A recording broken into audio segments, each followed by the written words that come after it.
saudara kita yang terbaring di rumah sakit. Hari ini sayup-sayup suara azan dari masjid rumah sakit masuk ke telinganya. Dia menonton di televisi acara live salat Jumat, tapi saat itu dia hanya mampu terbujur kaku. Ruhnya masih ada dalam jasad. Anaknya tidak bisa berada di sampingnya karena security tidak mengizinkan keluarga berada di dalam ruang ICU. Dia duduk di dalam. Suara terdengar, azan bersahutan, hayya 'alas salah, mari salat, hayya 'alal falah, mari menuju kemenangan. Dia hanya bisa meneteskan air mata. Kenapa? Kalau dulu dia waktu sehat sempat beribadah, penyesalannya tidak terlalu banyak. Tapi kalau di saat sehat walafiat tak sempat untuk menempelkan kening ke lantai, tak sempat melangkahkan kaki ke rumah Allah, tak sempat mendengarkan khutbah, maka tak ada duka di atas duka. Air mata yang meleleh tak dapat mengembalikan masa lalu. Lan tarji'al ayyamul lati madat, yang lalu tak dapat diulang kembali. Air mata darah menangis. Yang sakit tak akan sembuh, yang mati tak akan hidup. Penyesalan selalu datang di akhir perbuatan. Belum pernah orang menyesal sebelum perbuatan berlalu. Selalu penyesalan di akhir. Di saat itu penyesalan tak lagi bermakna. Apa kata mereka ketika melihat azab Allah? Rabbana, hai Tuhan kami, ya Rabb kami, absarna, mata kami sudah melihat azab, wa sami'na, telinga kami sudah mendengar suara tangisan, teriakan, pekikan di dalam neraka.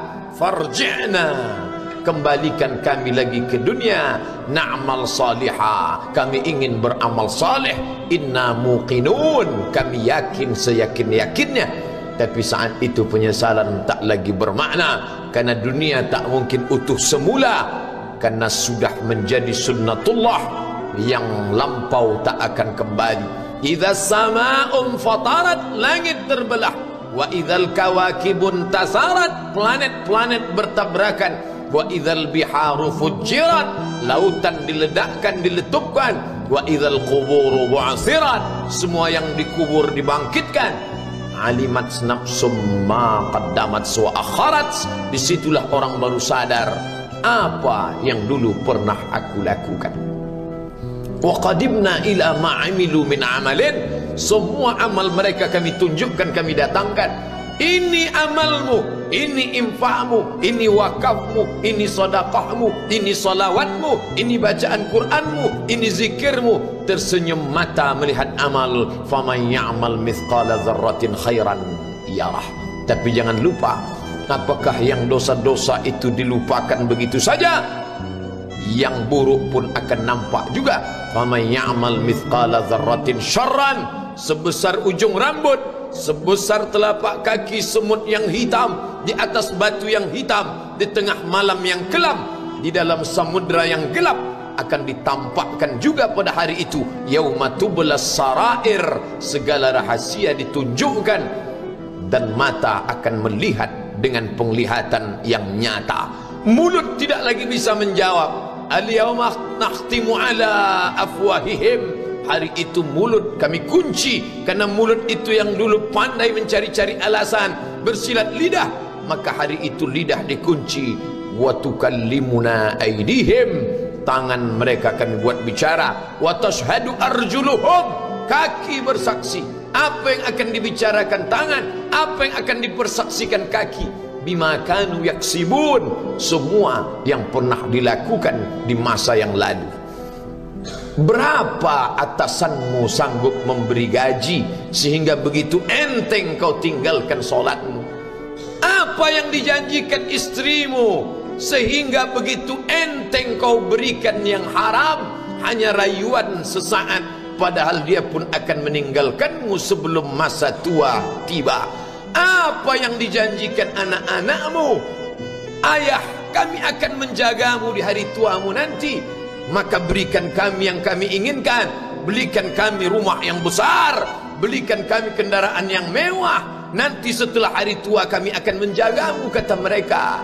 Tapi setelah kita tua, dosa-dosa begitu banyak terkumpul, mereka pun meninggalkan kita di panti jompo yang penuh dengan kesunyian, hening, sepi, suara cucu tak terdengar menangis, karena mereka pun malu mengakui kita sebagai orang tua. Suapkanlah yang haram ke mulut mereka, berikanlah yang batil ke dalam perut mereka, itu hanya akan menjadi azab di dunia sebelum hari kiamat tiba. Ish ma syi'ta, hiduplah sesuka hatimu. Ish ma syi'ta, apa yang mau kau makan, makanlah. Apa yang akan kau bekerjakan, kerjakanlah. Fa innaka mayyit, tapi ingat, kau akan menjadi mayat, kau akan mati. Semua akan diminta pertanggungjawaban di hadapan Allah Subhanahu wa ta'ala. Hari ini orang boleh tertawa, hari ini orang boleh merasa dunia dia yang punya, tapi sampai masanya yang hijau akan berubah menguning, yang kuning akan mati, yang mati akan menjadi debu, yang debu ditiup angin hampa tak bermakna. Lalu apa yang akan dibawa menghadap Allah Subhanahu wa ta'ala? Amal saleh.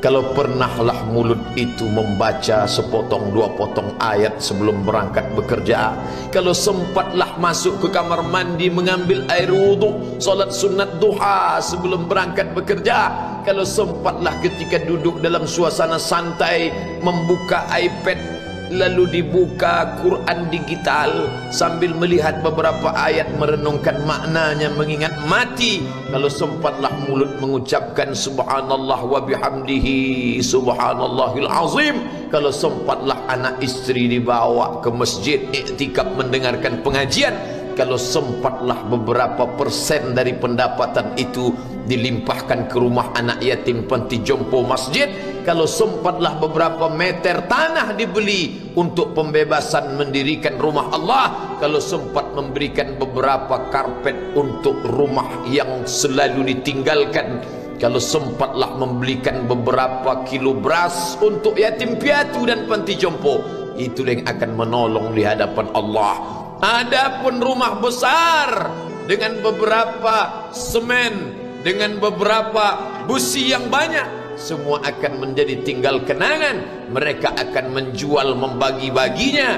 Tanah yang dulu harganya semeter 100.000 sekarang sudah menjadi 5 juta. Mereka akan bagi-bagi itu semua kepada ahli waris. Lalu kita hanya membawa 3 helai kain tipis yang tidak berjahit, dan itu semua menjadi milik orang. Kalau dulu mereka kita didik dengan pendidikan yang baik, di tengah malam mereka bangun menetes air matanya, lalu dia berdoa, Rabbighfirli wa liwalidayya warhamhuma kama rabbayani shaghira, seperti tetesan embun di tengah gurun Sahara yang panas.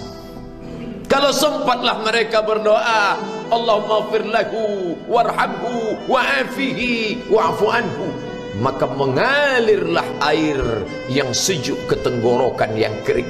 Kalau sempatlah mereka membeli makanan, diundangnya anak yatim, diusapnya kepala, ya Allah, terimalah sedekahku ini untuk almarhum ayahku, almarhumah bundaku. Aku tak dapat membalas budi baik mereka, ya Allah, mereka sudah mendahului aku. Maka akan mengalirlah itu sebagai perlipur lara di tengah alam barzakh sementara kiamat tiba. Tapi kalau mereka hanya dididik dengan keduniawian, dididik dengan kemewahan, disumbat mereka dengan materi, tak pernah diingatkan pada mati.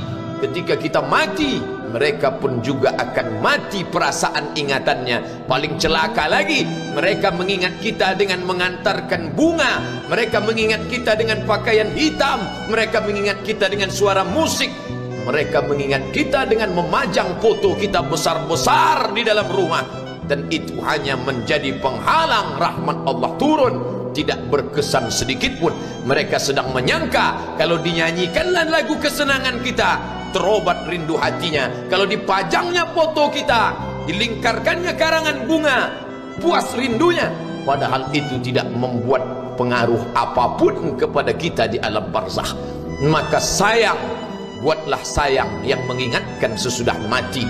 Kalau rindu, buatlah kerinduan yang membuat dia akan tetap mengalir sebagai satu amal sesudah kematian. Idza matal insan, kalau manusia mati, inqata'a. Dulu rajin membaca Quran, berhenti. Dulu rajin salat tahajud, berhenti. Dulu rajin menghatamkan segala yang baik-baik, berhenti. Tapi ada yang tetap mengalir. Di antara yang mengalir itu adalah sedekatun jariyah. Sempat membelikan beberapa bungkus nasi. Nampak orang tua di panti jompo menyuap nasi itu, menggeletar tangan mereka karena usia lanjut, menetes air mata. Kita bukan sedang melihat orang tua, kita bukan sedang melihat orang lain. Saat itu kita sedang melihat potret diri kita 30 tahun yang akan datang. Di mana aku 30 tahun akan datang? Surga, kenikmatan yang luar biasa. Tapi dia tidak akan dimasuki oleh orang yang biasa-biasa. Solat biasa, baca Quran biasa, zikir biasa, untuk mendapatkan yang luar biasa. Maka itu bukan perimbangan ibadah yang fair. Hanya dengan solat wajib biasa, hanya dengan baca Quran biasa, hanya dengan zikir biasa, hanya dengan sedekah biasa, berharap akan masuk ke dalam surga yang luar biasa, maka sungguh bukan suatu perimbangan perniagaan yang seimbang antara makhluk dengan Khalik Allah Subhanahu wa taala. Khutbah Jumat ini kembali mengingat kita, mengajak merenung bersama. Kita ini mau kemana? Di sini untuk apa? Yang kita bawa menghadap Allah itu apa? Apakah nama, jabatan, kebesaran, harta benda ikut menghadap Allah? Tidak. Dia akan tinggal menjadi puing-puing kenangan. Yang akan dibawa adalah amal saleh. Makanya kita selalu berdoa selesai wudu, Allahumma ja'alni minat tawabin waj'alni minal mutatahhirin. Ditutup dengan waj'alni min ibadikas salihin. Karena orang yang soleh lah yang selamat dari kerugian, yang lain rugi. Innal insan, semua manusia lafi khusrin, rugi. Yang kaya rugi, yang punya kuasa rugi, yang ganteng rugi, yang punya anak rugi, yang punya istri rugi. Tapi ada yang beruntung, illallazina amanu, kecuali yang beriman, wa amilus salihati, dan beramal saleh. Itulah orang yang beruntung, karena dia akan hidup dalam kehidupan yang kekal abadi, membawa iman dan amal salehnya. Kalau sampai hari ini masih bersemayam di dalam diri kita, mari kita jaga. Dan kita berharap kepada Allah husnuzan, Allah menutup usia kita ini dengan husnul khatimah. Ketika itulah malaikat datang memanggil, menyambut, ya ayyatuhan nafsul mutmainnah, wahai jiwa yang tenang, irji'i ila rabbiki, kembalilah engkau kepada Tuhan Rabbmu, radiyatan mardiyah, engkau ridha kepada Allah, Allah pun ridha menerima engkau sebagai hambanya. Fadkhuli fi ibadi, masuklah engkau ke dalam golongan hambaku. Wadkhuli jannati, masuklah engkau ke dalam surgaku. Saat itu ruh keluar dari badan seperti tetesan air di hujung daun yang lembut menetes.